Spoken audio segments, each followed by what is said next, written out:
La jeune fille était sur le point de s'endormir quand deux monstres ont fait irruption dans la chambre. Ils l'ont ligotée et l'ont emmenée au repère des coyotes.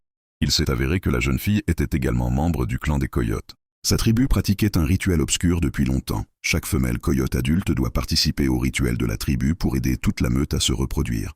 Comme la jeune fille était sur le point d'avoir 18 ans, et pour s'assurer que le rituel se déroule sans problème, ils l'ont d'abord attachée et l'ont jetée dans un puits sans fond. Elle n'en serait sortie que le jour du rituel. Tout le processus était extrêmement cruel. Le chef des coyotes s'est approché, a reniflé la jeune fille et a confirmé son identité.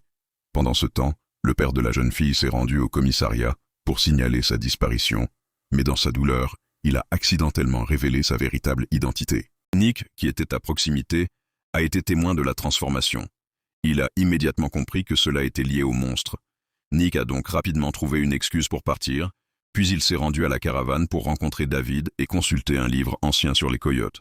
Ces créatures étaient des monstres de bas niveau provenant du monde des elfes. Ils vivaient en groupe et avaient survécu jusqu'à présent. Le livre détaillait le rituel brutal des coyotes. Quand une femelle coyote fête ses 18 ans, elle est emmenée vers un hôtel préparé et contrainte de s'unir avec les membres du clan. Nick a été choqué par la cruauté du rituel. David a ajouté qu'avant la cérémonie, les coyotes sacrifient de petits animaux. Et la nuit de la pleine lune, la terrifiante célébration commence. C'est ainsi qu'ils introduisent les nouveaux membres féminins. Le cœur de Nick a sombré en réalisant que cette nuit-là était une nuit de pleine lune.